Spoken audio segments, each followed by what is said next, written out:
Hello, I'm Colonel Jason Fettig, Director of the President's Own United States Marine Band. I'm very proud to share with you today a rebroadcast of Episode 2 from a three-part concert series entitled America's All-Star Band. These three performances are part of the highly acclaimed and award-winning All-Star Orchestra series created by its music director, Gerard Schwartz. In 2015, Maestro Schwartz got in touch with me to say that he would like to include the Marine Band in his celebrated series that serves to illuminate some of our greatest orchestral repertoire with the finest musicians in our country. The All-Star Band programs we made together do the very same thing for band repertoire. This episode, entitled The New England Spirit, features William Schuman's iconic New England Triptych, Vincent Persichetti Masquerade, and John Philip Sousa's masterpiece, The Stars and Stripes Forever. This episode was aired on public television throughout the country. It won a New York Regional Emmy Award in 2018 for Best Special Programming and was nominated for Outstanding Audio. I was elated to be in attendance at that ceremony with Maestro Schwartz to accept the very first Emmy in the Marine Band's history on behalf of all of my amazing colleagues. I hope you enjoy this award-winning program, The New England Spirit.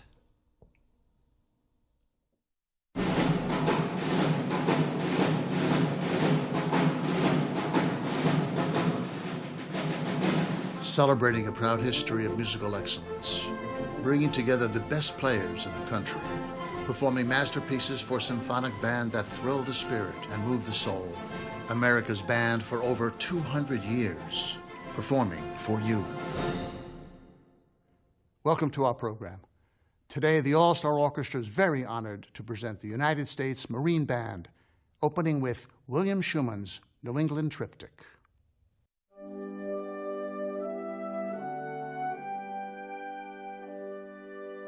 William Schuman, in his way, was among the most important composers in the middle of the 20th century. He was born in 1910 and was largely self-taught until he worked a little bit with Roy Harris, and then he became a teacher at Sarah Lawrence College for a number of years until he became the president of the Juilliard School in 1945. In fact, in 1947, he was the one that hired Vincent Persichetti, another composer on our series, to be on the faculty at Juilliard. In 1961, Schuman became the president of Lincoln Center. Very influential in so many ways. He started the Juilliard Quartet. He started the Lincoln Center Chamber Music Society and the Film Society. He was a dear friend of mine. He was someone who represented great music and represented American music as well as anyone could imagine. It was a great thrill for me to know him and to have recorded so many of his works, including all of his symphonies. The New England Triptych, which is this three-movement piece based on the music of William Billings, which is another American composer, really was kind of the melding of two minds a couple of centuries apart. William Billings was a Revolutionary War composer. He was self-taught and never had any formal training to speak of in music, but became a really well-known and revered composer at that time. He wrote mostly choral music, but his pieces and his music really spread beyond where he lived and became, in some ways, anthems across the country. Unfortunately, despite his popularity and how important he was to kind of codifying that feeling of colonial America, he died in poverty and never was able to reap the benefits of his fame. But his music has lived on and lived on through the centuries, and William Schuman took a great interest in the music and the personality and the character of William Billings. And I think his music spoke to him in a way where he felt compelled to recast it with his own musical sensibilities.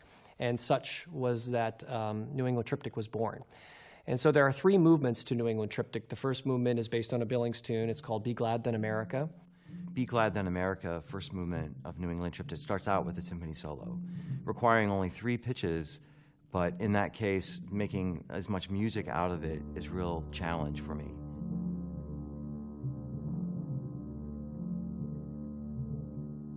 The second movement is When Jesus Wept, which is cast in a round, a very beautiful round, and as is the original written by William Billings. That piece, it's got a special place in my heart because it's probably one of the most exposed euphonium solos in the repertoire. When Jesus Wept was originally written for strings and a solo oboe and solo bassoon.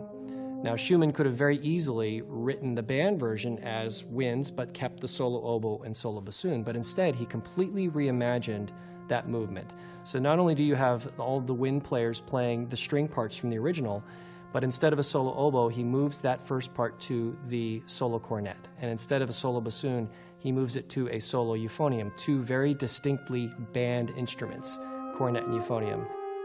And there's actually a really old tradition in the band world, especially in the Marine Band, of cornet and euphonium solos or duets. Back in the 1800s, when the Marine Band had a lot of Italian bandmasters, they used to love to arrange opera scores for the band to play in front of the public. And of course, if they had a soprano and a tenor duet from the opera, they would rescore it for cornet and euphonium. So this kind of tradition is alive and well here in the Schumann, and Matt Harding is the cornet player, and it's always a thrill to play with him. He's just got such a mellow, expressive sound, and what I try to do, the euphonium has the melody at certain points, but mainly the cornet is the main voice.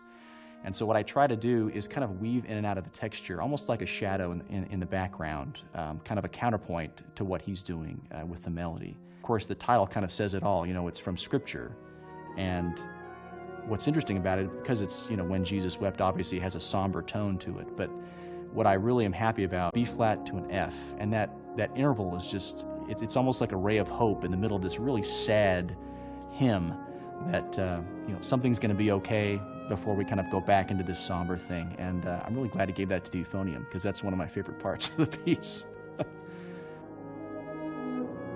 And those solos remain among the most beautiful in the entire band repertoire to this day.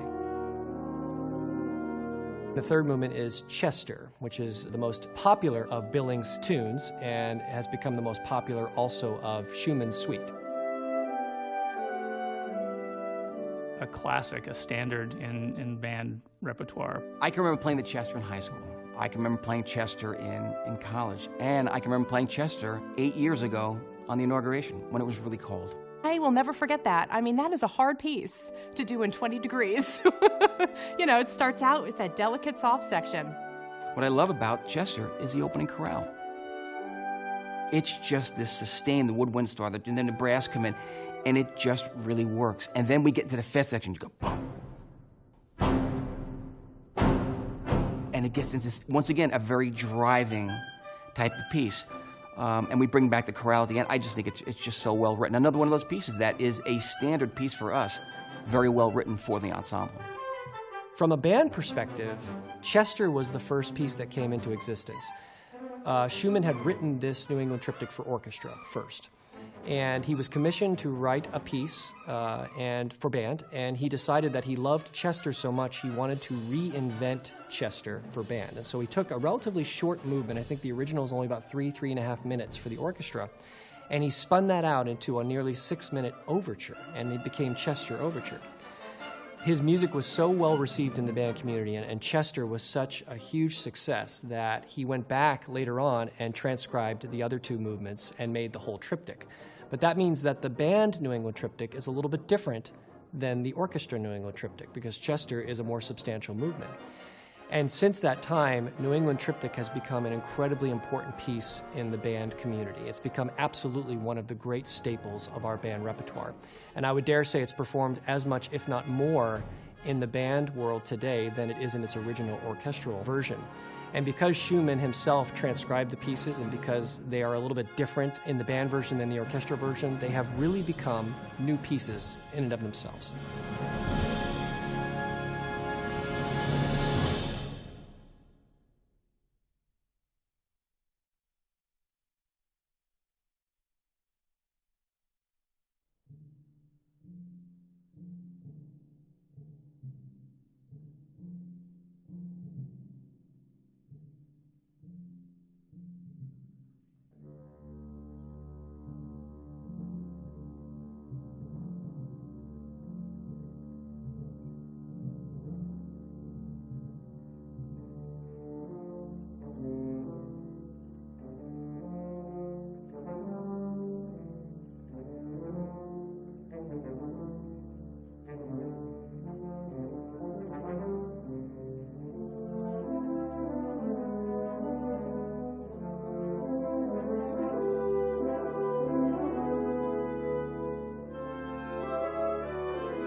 The Marine Band has a very unique mission, and that is to provide music for the President of the United States and the Commandant of the Marine Corps. The band was created in 1798 by an act of Congress, and that included a drum major, a fife major, and 32 pipers and drummers. In 1801, the band played what we think is the first inauguration that we've ever performed, which was for President Thomas Jefferson. And in Jefferson, the band actually found a musical friend. Jefferson was an avid musician himself, quite an accomplished violinist, and he took a liking to the band, as legend had it, and we think that he is the one who gave the Marine Band their moniker, the President's Own. The band kind of grew and got smaller over the course of the 19th century for the first half of the 19th century. But all of a sudden, things began to take a turn for the better when John Philip Sousa was appointed as the 17th director of the band in 1880. A lot of people don't realize that Sousa grew up right here on Capitol Hill. His father was a trombone player in the Marine Band, and he was actually enlisted as an apprentice musician when he was quite young. He had threatened his father with running away from home, and his dad, in order to prevent that, marched him over to the barracks the next morning and had him enlist as an apprentice musician in the band. So he was around the band from a very young age and wrote many of his most famous marches while he was director of the Marine Band. Up until that point, the band was a little bit of a ragtag group of musicians. You know, they would perform as much as they could, they would perform whatever styles they could, but there wasn't as much discipline as I think the band exemplifies today. And Sousa really changed that. In addition to being an incredibly talented composer that we all know as really the innovator and master of the American march form, Sousa was also a really talented band leader. And when he came in to be the director in 1880, he was only 25 years old. He immediately saw an opportunity to turn the Marine Band into something very special. It had been around at this point for more than 80 years, but it hadn't yet attained that status as a really well-known concert band or musical ensemble. It had a local reputation, but Sousa had this vision that he would create an international reputation for the Marine Band. And so over the course of his 12 years as director, he whipped the musicians into shape. He changed the repertoire, changed the format of the concerts to be much more entertaining, brought in more sophisticated repertoire, orchestral transcriptions of music that people hadn't heard before in this country. And very quickly, the band started to get a reputation as a very fine concert band and concert ensemble. By the time he left the band in 1892 to forge his own civilian career and become a very famous bandmaster in the civilian life, the Marine Band had started to plant the seeds for being the internationally recognized ensemble that it is today.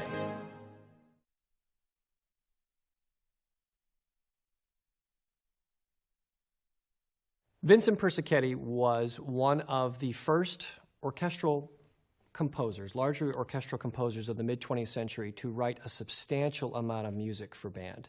We have more than a dozen works by Persichetti that he wrote original pieces for band. Wonderful pieces in the repertoire. Almost all of them have entered the standard repertoire for bands. And this was unique because there weren't a lot of composers, even ones who had dabbled in writing a band piece or two. Not many at this time had dedicated themselves so fully to this medium. For Persichetti, it started with his divertimento for wind ensemble, for band. It was originally supposed to be an orchestral piece, but as Persichetti puts it, he started writing this piece and he got about halfway through the piece and he realized that he had no use for the strings. And so it became a band piece, and that started the ball rolling on him writing more and more band pieces. Vincent Persichetti was born in Philadelphia in 1915 and in fact spent his whole life living in that great city. And he taught at the Curtis Institute of Music, which is my alma mater. And so that school has a long history of relating to his works. And he also taught in New York. In 1947, William Schuman appointed him to the faculty at Juilliard, where he spent the next 40 years. For me, I was very lucky because I got to study with him as well.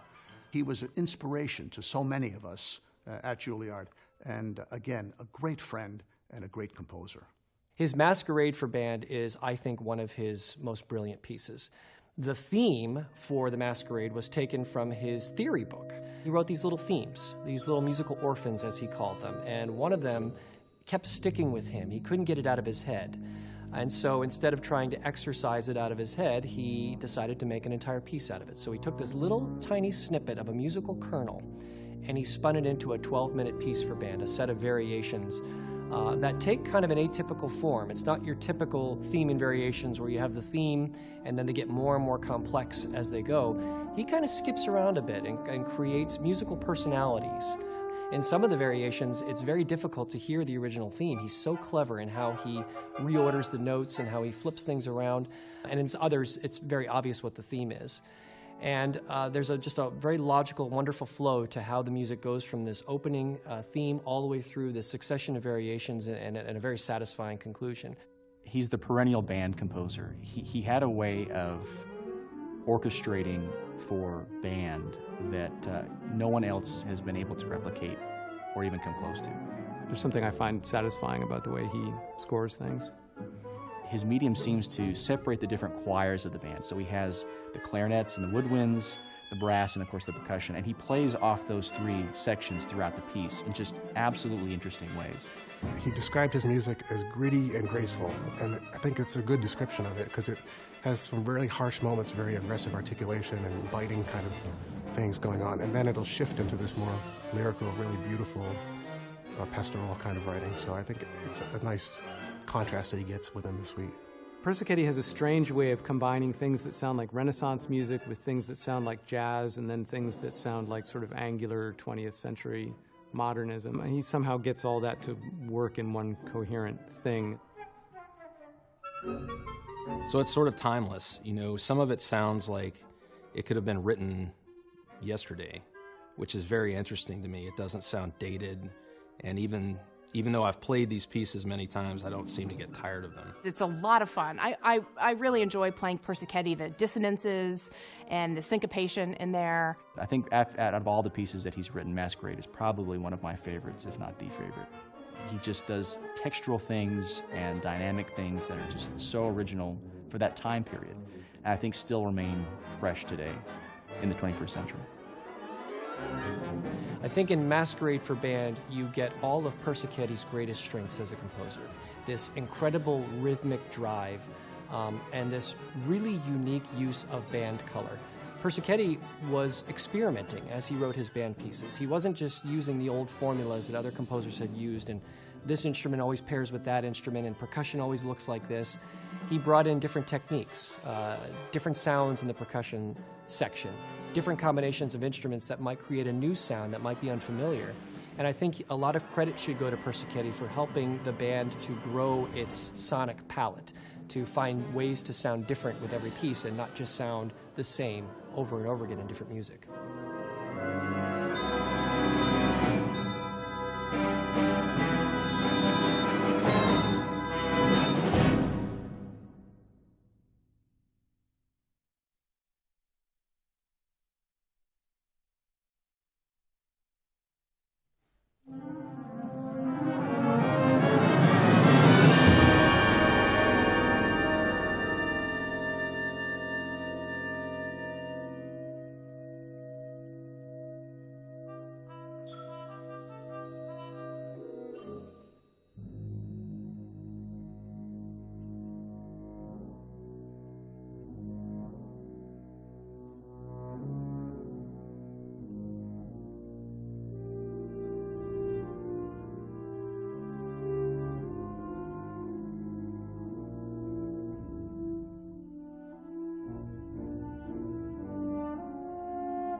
I tell people sometimes with the euphonium, not many people have heard of this instrument, though most have seen it. Sometimes we have a strike against us when we come out on stage because people are thinking, what is that instrument there? And I tell my students, well, you have about 2 seconds where they're kind of curious about the instrument. The euphonium, I guess, has a kind of a vocal quality to it, you could say. It sounds like a bass baritone vocalist, and you can use a really nice vibrato with it, and it just has this lyrical longing quality, I think, that composers have been attracted to on both sides of the Atlantic, in America and Europe. But because it's the euphonium, not the trombone or the trumpet, they don't have any kind of store of idiomatic music that goes along with that instrument. So what we do have is musicality and style to transcend what they don't know and just let them enjoy the beautiful sounds of the euphonium.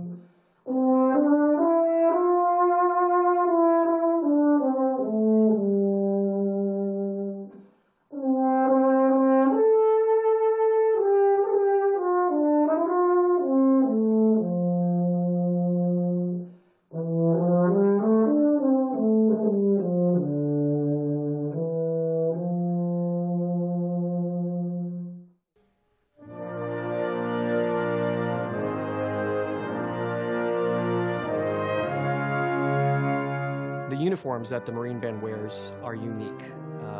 They are distinctively red, as everybody notices, and it's one of the only red uniforms in the entire Marine Corps, and indeed across the entire armed services.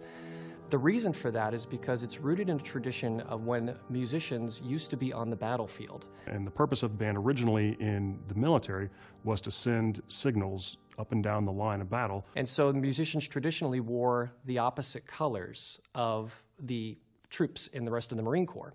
So the Marine Corps traditional uniform is dress blue, a very dark blue, almost black, with red trim, and a musician's uniform in the Marine Corps is red with blue trim.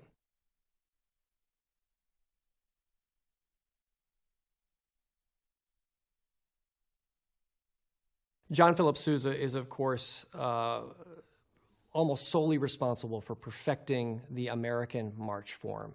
He wrote 136 marches during his distinguished career, and so many of them have become masterpieces of American music. The American march, and especially the marches of John Philip Sousa, are near and dear to our heart, not only because Sousa was our former director, serving as the director of the Marine Band from 1880 to 1892, but also because marches is what a military band does. This is the traditional side of our identity. We have the side of a professional concert band, always working towards sharing the most serious repertoire, furthering the art of new music for concert band, but we never lose sight of our roots and of the things that are so important to the band tradition in this country. And the marches of John Philip Sousa are right at the center of that effort. Stars and Stripes Forever became our national march in 1987, signed by President Ronald Reagan. And I don't think there's a piece of music perhaps in the entire world that is more readily identifiable than the Stars and Stripes Forever. Not just in this country, but across the globe. And it has become so synonymous with American patriotism that there's nothing that really rivals it anywhere in the repertoire, to perhaps even include our own national anthem. We play the Stars and Stripes Forever hundreds and hundreds of times each year, and every time we play it, it's like a brand new march because people love it so much, and it's such a beautifully crafted march.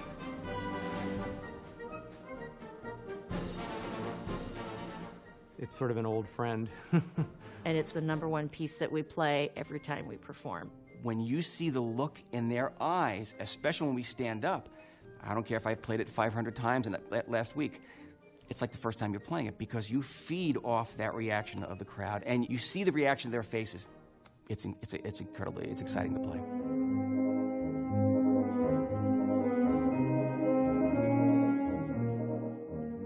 And of course the trio theme. It's one of the really nice melodies that we get to play in band repertoire, and I just look forward to sort of sinking into whenever we get there.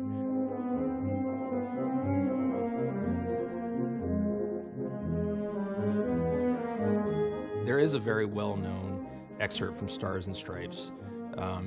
We commonly refer to it as the dogfight. That is not a technical musical term. It is what's known as the break strain of the march. The low brass trombones get a great moving line, descending chromatically into the last strain. It's a lot of fun to play. It, of course, features the piccolo solo at the end. The piccolos actually all stand up together, and all of us in the section play it together in unison. The Stars and Stripes Forever is one of those marches that everyone knows, everyone loves, everyone wants to hear the Marine Band play the Stars and Stripes Forever. It never gets old. I know I speak for all the musicians of the Marine Band that every new audience that clamors for and demands and hears the Stars and Stripes Forever, in many ways it becomes a highlight of every concert that we do.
Thank you so much for being with us. We look forward to seeing you again next time.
This program was made possible with major support from the Charles and Lisa Simone Fund for Arts and Sciences, the M.J. Murdoch Trust, Dave Gannett, Agnes Gund, Alan Benaroya, Rebecca Benaroya, Marlis and Ralph Palumbo, Bruce and Jean McNay, Gerald Farley, Dr. Kenan Hollingsworth, Susan and Andy Hutchison, Bonnie McElveen Hunter, Charles and Benita Statiker, Betty Lou Triger. Additional funding provided by the Hearst Foundation, the Park Foundation, the Jerome L. Green Foundation, the Herman and Faye Sarkowski Charitable Foundation, Karen Brenner, Michelle Kang, Rear Admiral Herbert Bridge and Edie Hilliard, John and Bobby Bridge, Lana Sissel, Peter Gottsagen, Bernice and Sanford Grossman, Yoshi and Naomi Minagishi, Jody Schwartz, Gabriella Schwartz, Vivian Sirota, Michelle and Giuseppe Taroni.